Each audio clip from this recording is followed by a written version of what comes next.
Hello friends, बहुत बहुत स्वागत है आपका मेरे YouTube channel RBS exam study में। दोस्तों, इस वीडियो के माध्यम से मैं आप लोगों को रुधिर दाब या ब्लड प्रेशर इसके बारे में जानकारी दूंगी। टॉपिक छोटा है पर बहुत ही इम्पॉर्टेंट है, तो आप वीडियो को पूरा देखें, स्किप ना करें। और अगर आप मेरे चैनल को पहली बार देख रहे हैं तो प्लीज़ इसे सब्सक्राइब कर लें, बेल आइकन को भी दबा दें, जिससे मेरा जो नया वीडियो है उसको आप सबसे पहले देख सकेंगे। चलिए दोस्तों, रुधिर दाब या ब्लड प्रेशर के बारे में जानते हैं। दोस्तों, ये हार्ट का डायग्राम है। आप देख सकते हैं हार्ट में 4 चैम्बर होते हैं, बहुत सारी मसल्स होती हैं, बहुत सारी पेशियाँ, नलिकाएं, ये सब होती हैं। तो दोस्तों, जो हमारा हार्ट है ये क्या करता है, ब्लड को बार बार पंप करने का काम करता है पूरी बॉडी में। तो ये जो पंपिंग की जो क्रिया चलती है उसी के कारण जो रुधिर नलिकाएं होती हैं, मतलब ब्लड की जो वेसल्स होती हैं उनके दीवारों पर एक दाब पड़ता है, उसी को रुधिर दाब या ब्लड प्रेशर कहते हैं। ये जो दाब है ये संकुचन दाब या सिस्टोलिक प्रेशर कहलाता है। दोस्तों, हार्ट में हृदय पेशियां होती हैं, ये क्या करती हैं, एक बार सिकुड़ती हैं, एक बार शिथिल होती हैं। तो ये जो सिकुड़ने की क्रिया होती है, संकुचन की क्रिया होती है, ये सिस्टोल, और शिथिलन की क्रिया या डायस्टोल ये जो है कहलाती हैं। तो ये जो दाब होता है ये निलय के संकुचन के फलस्वरूप उत्पन्न होता है, सिस्टोलिक प्रेशर। तो ये जो नीचे का भाग है ये निलय वाला भाग है, वेंट्रिकल वाला भाग है। तो जब ये संकुचित होगा, सिस्टोलिक प्रेशर जब होगा इसमें, तो ये दाब जो होगा वो संकुचन दाब कहलाएगा। उसके बाद है ब्लड प्रेशर को हम हाथ की कलाई पर भी महसूस कर सकते हैं। आपने जब बीमार होते हैं तो डॉक्टर्स हमेशा हाथ की कलाई को पकड़कर ब्लड प्रेशर को महसूस करते हैं। एक जो हेल्दी मनुष्य होता है उसका जो रुधिर दाब होता है वो 120/80 होता है।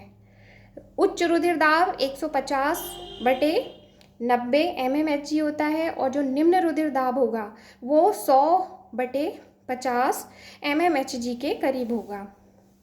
जो विभिन्न व्यक्ति होते हैं उनमें ब्लड प्रेशर उम्र, लिंग, आनुवंशिकता, शारीरिक एवं मानसिक स्थिति तथा कुछ और दूसरे जो कारण होते हैं उनके कारण अलग अलग ब्लड प्रेशर होता है। किसी को हाई होता है, किसी को लो होता है।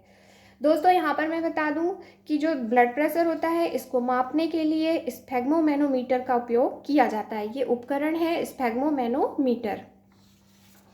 अब आगे का टॉपिक है हाइपरटेंशन। उच्च रुधिर दाब जिसे बोलते हैं, हाई ब्लड प्रेशर बोलते हैं। तो ये अगर कोई व्यक्ति इससे लगातार पीड़ित है हाइपरटेंशन से, तो ये वाली अवस्था जो है वो हाइपरटेंशन कहलाती है। और इसके लिए जो उत्तरदायी चीज़ें होती हैं या कारक होते हैं वो क्या क्या होते हैं, अधिक भोजन करना, भय, चिंता, दुख, ज़्यादा दुख लेना, ज़्यादा चिंता करना, बहुत भय में रहना। तो ये सारी चीज़ें क्या करती हैं, हमारा जो ब्लड प्रेशर है उसको बढ़ा देती हैं, हाई कर देती हैं। हाइपरटेंशन की अवस्था में कभी कभी जो रुधिर वाहिनियाँ होती हैं वो फट भी जाती हैं, जिससे इंटरनल ब्लीडिंग होने लगती है, और इसी के कारण कभी कभी हृदयाघात या हार्ट स्ट्रोक भी होता है, जिसके कारण व्यक्ति की मृत्यु भी हो जाती है। अगला टॉपिक है हाइपोटेंशन। अभी हम हाइपरटेंशन के बारे में पढ़ रहे थे, उच्च रुधिर दाब। अब है हाइपोटेंशन या निम्न रुधिर दाब।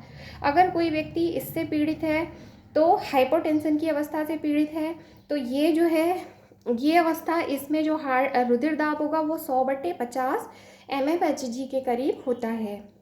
और इस अवस्था में जो हार्ट होता है उसकी जो संकुचन की अवस्था और तीव्रता, ये दोनों में कमी आ जाती है। मतलब इनमें बैलेंस जो होता है वो बिगड़ जाता है, संकुचन शिथिलन का, उसमें कमी आ जाएगी, और उसके कारण जो रक्त दाब होता है, रुधिर दाब जो होता है कम हो जाता है। मतलब उसकी पंपिंग की जो क्रिया होगी वो कम हो जाएगी।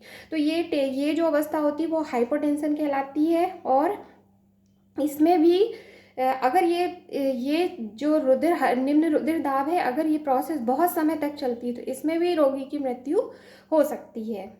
दोस्तों, रुधिर दाब को सबसे पहले जो एच हेल्स नामक साइंटिस्ट थे उन्होंने सबसे पहले 1733 में घोड़े में मापा था।